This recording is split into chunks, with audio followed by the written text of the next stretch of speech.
In 1872, two men claimed they had discovered a diamond field in the American West. They arrived with proof: loose diamonds, rough gems, a story that sounded like destiny. Investors believed it. Newspapers repeated it. Financiers funded it. A mine was purchased before anyone confirmed it was real. This was not a simple misunderstanding. It was a mining scam engineered to look like undeniable evidence. The stones were planted. The witnesses were guided. The certainty was manufactured. And it worked until the ground was examined. This is the Great Diamond Hoax. By 1872, the American West had already produced legends of sudden wealth. The California gold rush of 1849 had transformed San Francisco into a financial center. Stories of overnight fortunes shaped public imagination. Mining claims were treated as gateways to rapid enrichment. Speculation became embedded in regional culture. Capital accumulated in Western cities sought new discoveries. Investors expected another major strike. Silver discoveries in Nevada during the 1860s reinforced optimism. The Comstock lode had created measurable wealth. Mining ventures were understood as high risk but high reward.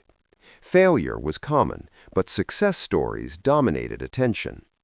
Speculation operated through trust in physical discovery. A visible mineral sample carried persuasive power. Loose gold or silver in hand reduced doubt.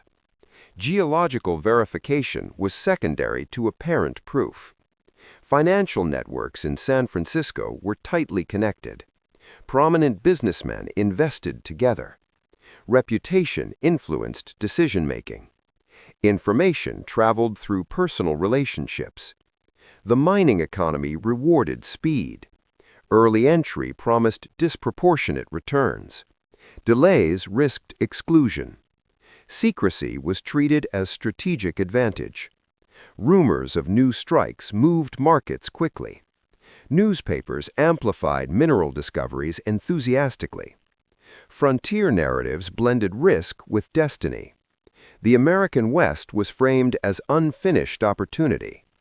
Rail expansion increased access to remote territories. Transportation improvements suggested broader mineral reach. Capital from Eastern financiers also flowed westward.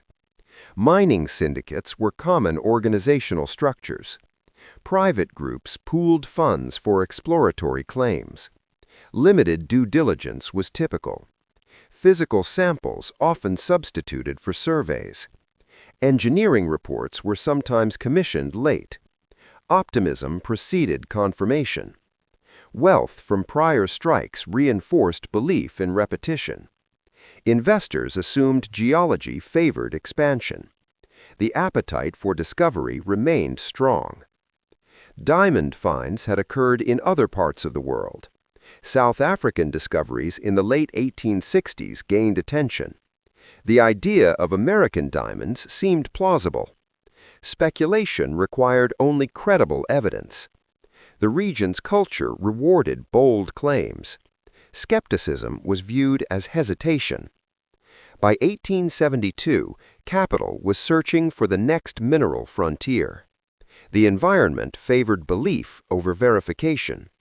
This mindset prepared the ground before any diamonds appeared. In early 1872, two men arrived in San Francisco with a small collection of rough diamonds. Their names were Philip Arnold and John Slack. They did not present themselves as financiers or geologists. They appeared as ordinary prospectors. Their credibility rested on physical evidence. They carried loose diamonds and other precious stones. The gems were shown selectively to interested parties.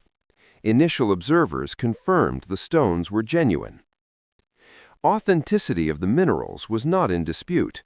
The source of the stones was. Arnold and Slack claimed they had discovered a diamond field in the American West.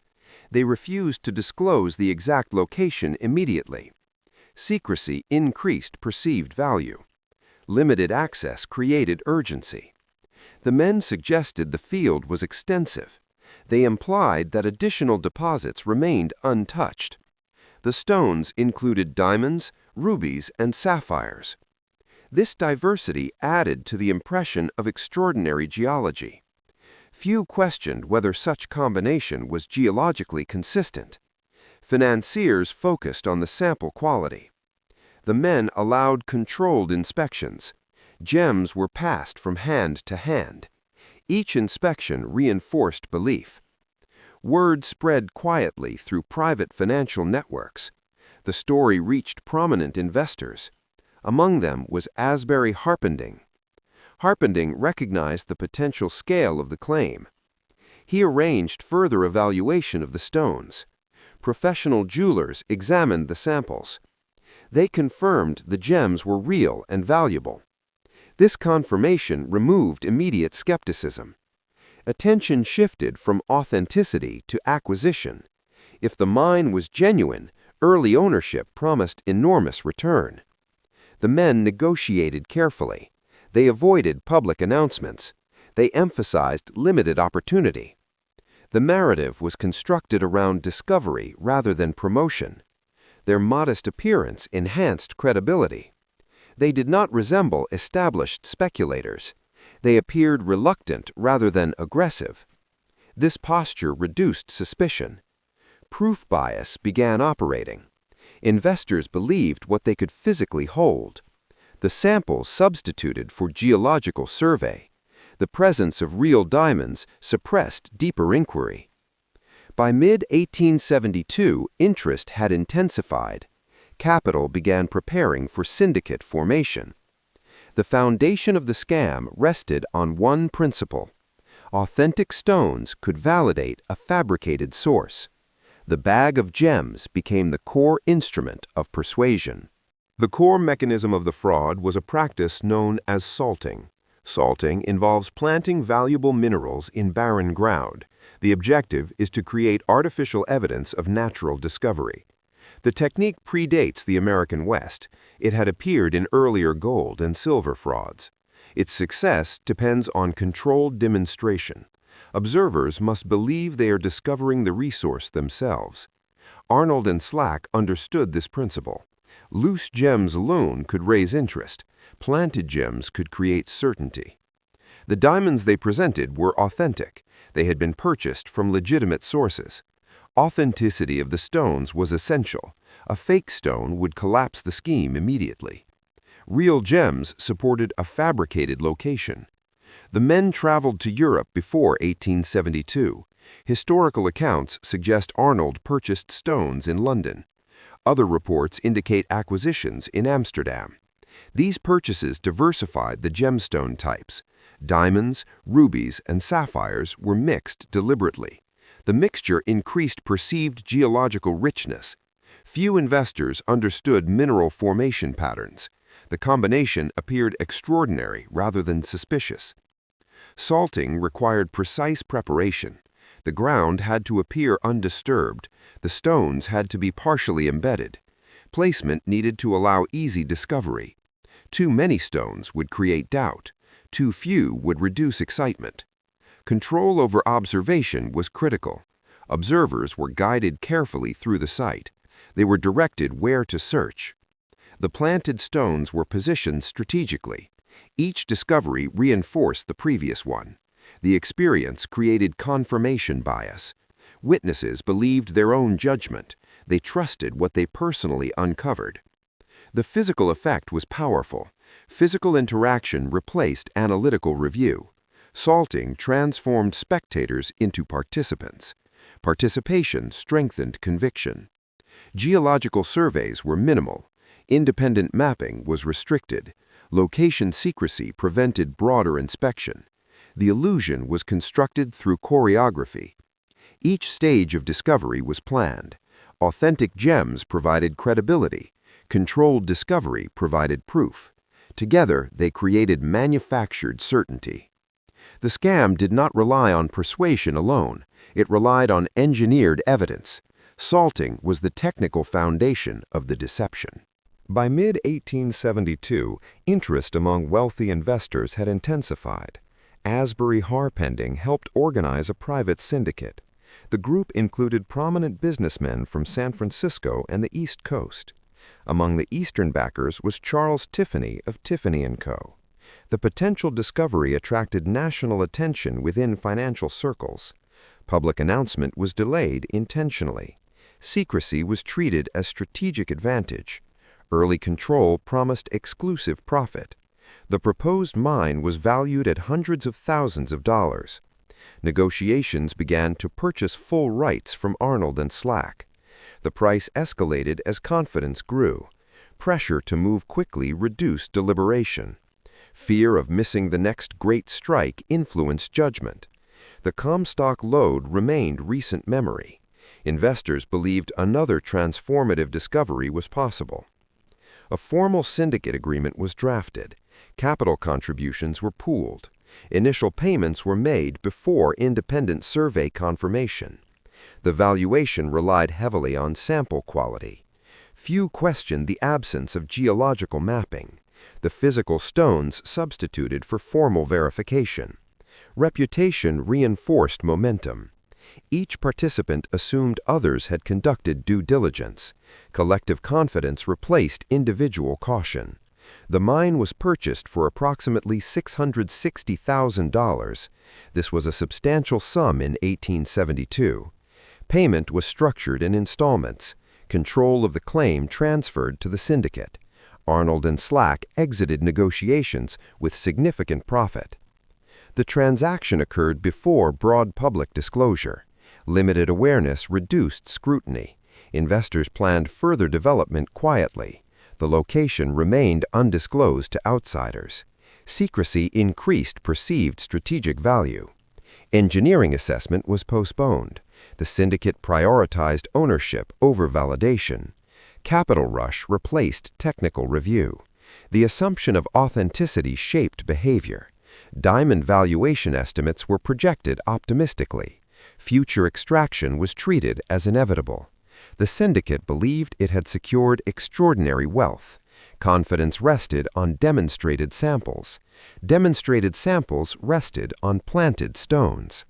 The acquisition reflected proof bias. Participants trusted what they had personally observed. Speed was interpreted as prudence. Delay was seen as risk. The transaction formalized the illusion. The scam advanced from demonstration to capitalization. Ownership amplified exposure. The syndicate's commitment deepened the deception's impact. Financial structure had now reinforced the fraud. The next stage required broader visibility. After the purchase agreement, a controlled expedition was organized. Select members of the syndicate traveled west with Arnold and Slack. The exact location of the field was revealed gradually. Travel routes were managed carefully. Observers were led through remote terrain. The destination was described as isolated and difficult to access. Isolation reduced the likelihood of independent witnesses. Upon arrival, the demonstration began. The prospectors guided investors across a defined area. Search locations were indicated subtly. Participants were encouraged to examine the soil directly. Within minutes, stones were discovered. Diamonds appeared partially embedded in loose earth. Rubies and sapphires were found nearby. Each discovery confirmed prior belief. The terrain appeared dry and unremarkable. No obvious geological explanation was offered. Observers focused on the stones rather than the setting. The planted gems were distributed strategically. They were placed shallow enough to be found easily. They were spaced to maintain credibility. The quantity was sufficient to imply abundance. Participants collected samples personally. Personal discovery eliminated doubt. The expedition created experiential proof. Witnesses returned convinced. Few considered the improbability of mixed gemstone deposits. No trained geologist conducted full survey during initial visit. The absence of kimberlite formations went unnoticed. Investors relied on visual confirmation. The demonstration was choreographed. Search areas were pre-selected. Time spent on site was limited. Attention was directed intentionally. Confidence increased after each find. The environment was interpreted as frontier opportunity. Scientific skepticism was minimal. Reports of the expedition circulated within the syndicate. Valuation assumptions increased. Projected output was recalculated upward. Future revenue appeared extraordinary. The field was described as one of the richest in the world. Optimism replaced caution entirely. The expedition functioned as validation ritual. Engineered discovery became irreversible conviction. The salting strategy had succeeded. Controlled access prevented contradiction. Independent verification had not yet occurred. The mine appeared real because it had been experienced. The physical act of finding stones overpowered analysis. Demonstration replaced investigation. The deception advanced through managed certainty. By late 1872, information about the diamond field began circulating beyond the inner circle. Rumors spread through San Francisco financial networks. Speculation reached Eastern newspapers. Journalists reported the possibility of a major American diamond discovery. The story carried national appeal. A domestic diamond field implied industrial and commercial advantage. The involvement of respected financiers increased credibility. The name of Charles Tiffany added symbolic weight. Press coverage amplified expectation. Articles described extraordinary mineral potential. Exact location details remained vague. Secrecy was interpreted as strategic protection. Public curiosity intensified. Mining stocks reacted to speculation. Valuation estimates increased despite limited public data. The syndicate maintained controlled communication. Information was released selectively. Optimistic projections were emphasized. Technical uncertainty was minimized. The narrative framed the discovery as historic. Comparisons were made to global diamond regions. South African mines were referenced as precedent. American investors saw competitive opportunity. Speculative enthusiasm expanded. The idea of Western diamonds aligned with frontier mythology. Wealth creation narratives dominated headlines. Skeptical voices were limited initially. The press relied heavily on insider sources. Visibility became evidence. The mere fact of discussion implied legitimacy. Financial circles interpreted silence as exclusivity. Demand for participation increased. The syndicate resisted immediate public offering. Limited access sustained perceived value. The potential scale attracted attention from Washington. Federal officials became aware of the claim. The growing visibility raised stakes. Market heat intensified around mining speculation. Expectation preceded verification. The scam entered a broader system. Public discussion reduced the ability to contain scrutiny. Greater exposure increased risk of examination. Media amplification had expanded the illusion. The structure depended on maintaining belief. As coverage widened, so did vulnerability. The next stage required independent review. Public attention would soon intersect with science. Visibility that strengthened the fraud would also threaten it. As publicity expanded in late 1872, geological skepticism emerged. Professional geologists questioned the reported mineral mix. Diamonds, rubies, and sapphires rarely occur together in the same deposit. The geological formations described were inconsistent with known diamond-bearing rock. Diamond deposits are typically associated with kimberlite pipes. No such formations had been documented in the reported region. The absence of supporting geological indicators raised concern. Scientific training emphasized formation patterns. Mineral location is determined by predictable processes. The reported diversity of gemstones appeared improbable. Rumors of doubt reached federal authorities. Clarence King, head of the U.S. Geological Survey's 40th Parallel Survey, became involved. King was an experienced geologist with field expertise. He understood Western mineral structures intimately. Reports of the diamond field reached him through Washington channels. He approached the claim cautiously. King recognized the financial implications. If valid, the discovery would alter American mining history.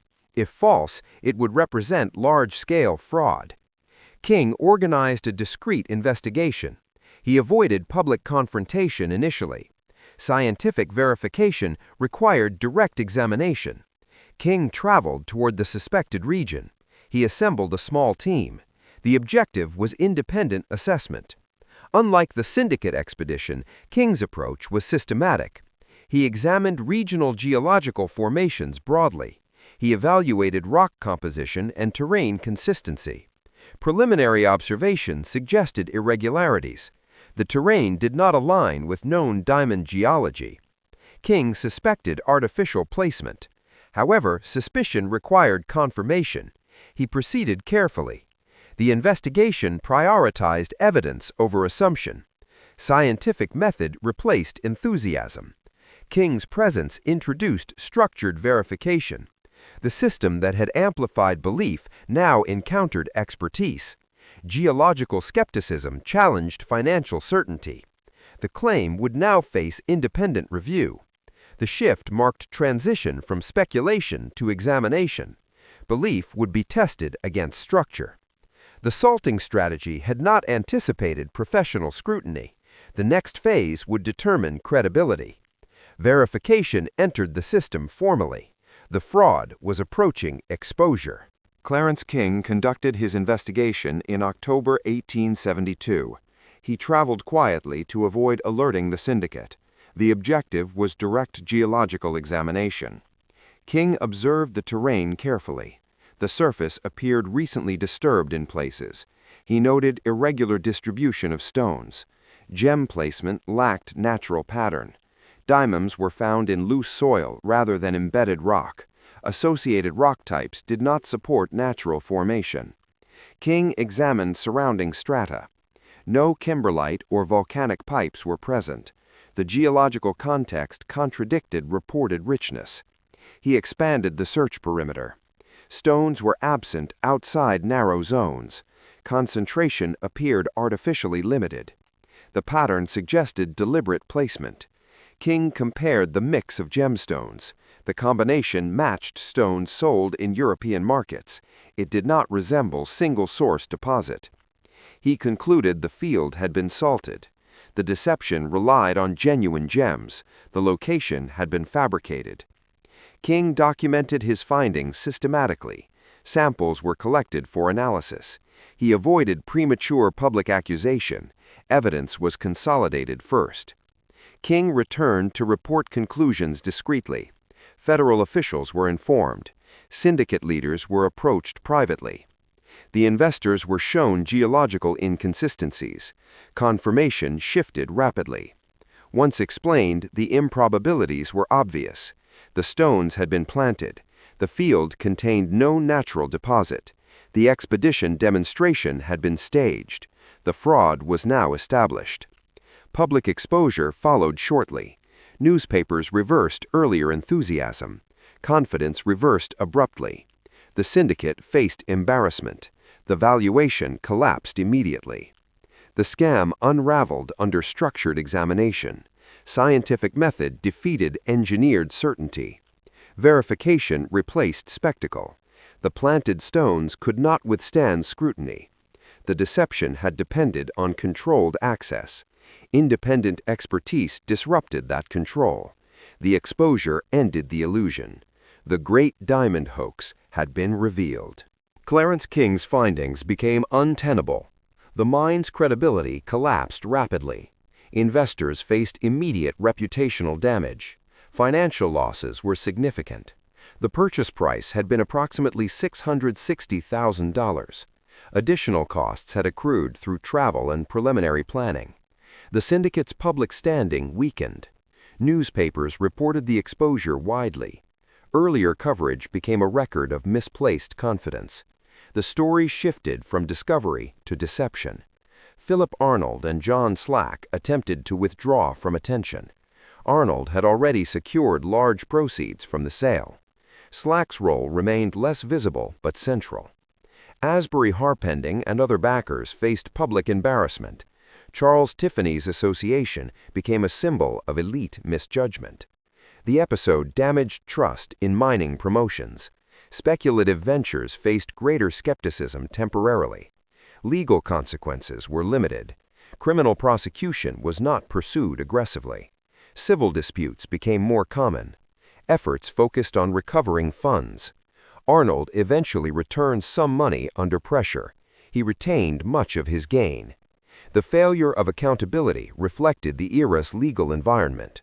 Fraud was difficult to prosecute without modern disclosure standards. The hoax revealed weaknesses in verification systems.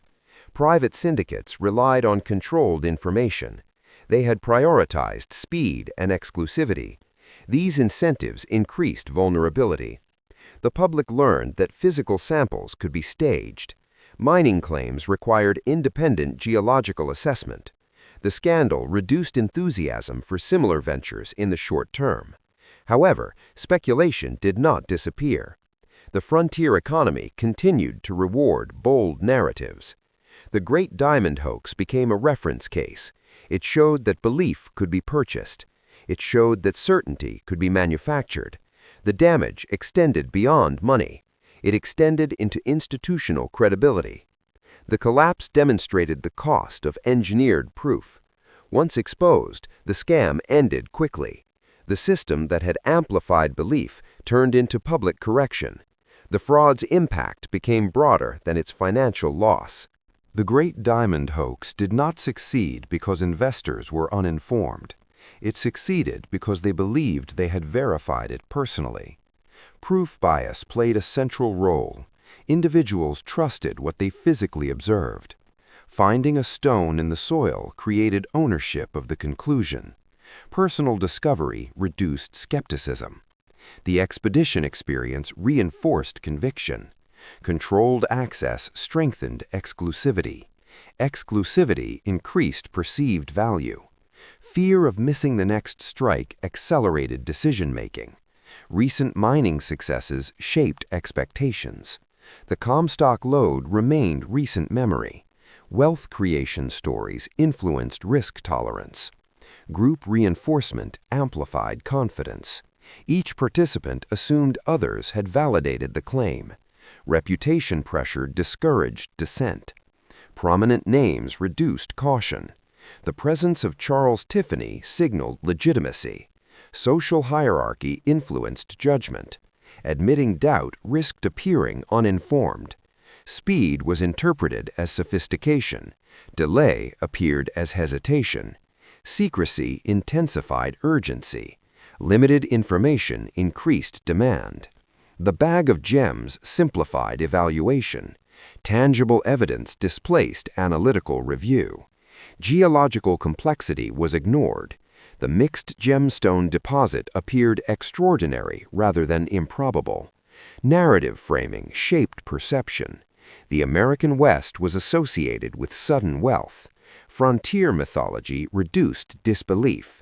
The syndicate structure diffused responsibility. Collective decision-making reduced individual accountability. Financial commitment deepened attachment. Once capital was invested, skepticism declined further. Confidence became self-reinforcing. The demonstration functioned as a psychological anchor. Investors equated experience with truth. The absence of immediate contradiction sustained belief. Scientific expertise was excluded initially. The system favored insiders over independent review. When Clarence King entered the process, the dynamic changed. Independent verification disrupted group certainty. The hoax exposed cognitive vulnerabilities. Smart individuals relied on engineered proof. They trusted physical interaction over structural analysis. They prioritized speed over scrutiny. They equated authenticity of stones with authenticity of source. The fraud succeeded by aligning evidence with expectation. It failed when expectation met geology. The lesson was not about diamonds. It was about certainty. The Great Diamond Hoax established a recurring structure in resource fraud. The pattern begins with a valuable commodity, gold, silver, diamonds, oil, or rare minerals. The commodity must carry established market value. Next comes physical proof. Tangible samples are presented. The samples are authentic. Authenticity of the product reduces suspicion. The source of the product remains unverified. Control over access is maintained. Observers are guided carefully. Demonstrations are choreographed. Discovery appears spontaneous. Participants believe they confirm the claim independently. Secrecy increases perceived advantage. Urgency accelerates commitment. Capital pools quickly. Verification is postponed. Reputation substitutes for technical analysis.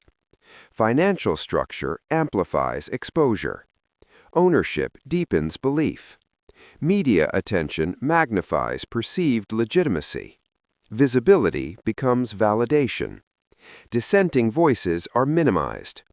Scientific review enters late. Independent expertise evaluates structure rather than spectacle. Evidence replaces narrative. Artificial placement becomes detectable. Once verification occurs, collapse accelerates. Confidence reverses rapidly. Capital withdraws. Reputation erodes.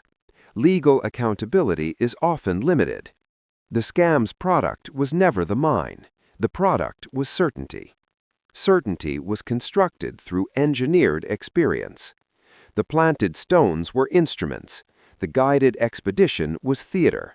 The syndicate structure amplified trust. The fraud exploited proof bias. It exploited urgency. It exploited exclusivity. It exploited frontier mythology. Resource scams follow similar architecture. Present tangible evidence.